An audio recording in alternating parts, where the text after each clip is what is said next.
So here we are at the Midwest Weirdfest, a night of horror fest in Eau Claire, Wisconsin, and I have two more folks involved in the theatrical premiere of Blind Cop 2. Go ahead and introduce yourselves if you could, please. I'm Augustin Huffman. I was the cinematographer and co-writer on Blind Cop 2. Nice. I'm Isaac McKinnon, and I was the co-writer and the co-star of Blind Cop 2. The co-star. So you're not Blind Cop, or are you Blind Cop? I am not Blind Cop. I am Blind Cop's plucky, young, naive sidekick character. Yes. Did you do a lot of research for that, for plucky young sidekicks? I think I pulled from my own experience being an excited young man with a lot of passion. And I think that worked out well enough for me. It played well against the much more kind of gruff, macho, worldly guy who was playing Blind Cop, who has the stubble and the muscles and the body hair to balance it out. So our chemistry really worked, I think. And we talked to the director a bit. He was working on the script for a long time. Were you working with him on it all the way?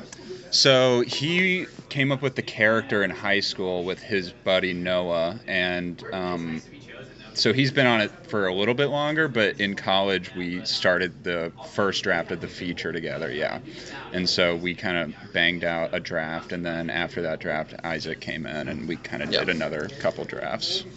Now I'm excited to see it. I haven't seen it yet, but just from the trailer it looks kind of grindhousey in that with the shadows and everything. Are you a fan of that genre? Because it looks like you really captured that spirit.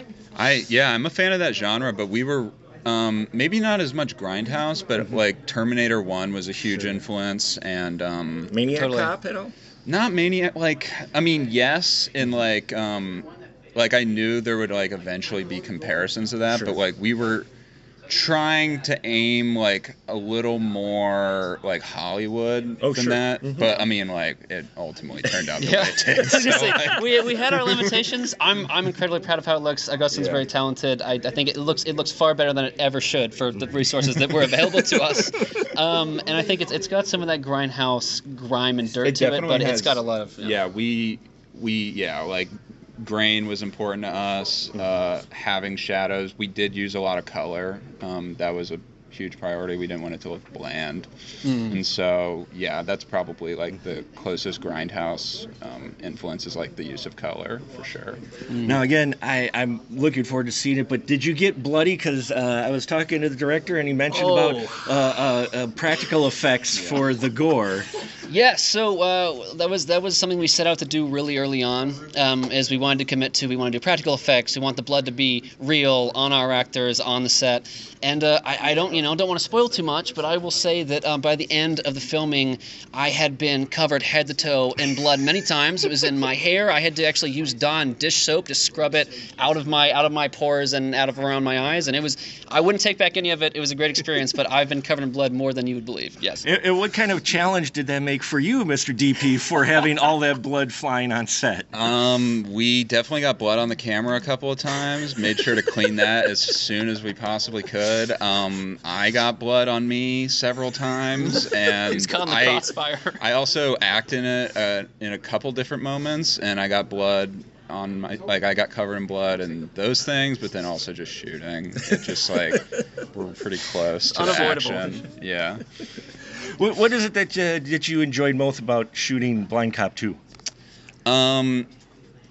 Really, the thing I enjoyed most is just we've been working on this project for so long that we really felt ourselves grow as collaborators, and so seeing us all mature as collaborators and getting better at communicating, narrowing down on what the vision is. We really spent a long time kind of chiseling away at it and figuring out what the movie's actually about. And so just us sticking with it and getting more mature and getting better about our workflow. We did grow with the movie. Yes, most definitely. So we'll see some parts that look better than others, is what you're saying. Hopefully you won't notice. Yes. I shouldn't say this. Yes, but hopefully you don't notice. Okay. We'll see. I will say we put in a lot of effort in the post process, working with some really talented professionals. So some of the sections that were maybe a little weaker than others, it's a lot harder to tell now that we've put in a lot of that work in the post segment of the process. I would say you probably wouldn't notice unless you're really looking for it, but to put it positively, some scenes stand out more than others. How about that? Yeah. Yeah. And did this experience make you want to do more acting, or say, you know what, maybe this ain't me? Oh, absolutely. I love it more than anything in this world. Acting, writing, being on set, being a part of film. It is like my deepest passion. I've known I've wanted to do it since I was very young. And this was the most difficult thing emotionally, physically, and mentally I've ever done in my life. And I do not regret a second of it. And it has just emboldened me and made me realize, like, this is exactly what I want to do and where I want to be. So fantastic. Well, here's to a good theatrical yes, premiere, of hopefully. course. Thank you. Thank Appreciate you. the interview. You bet.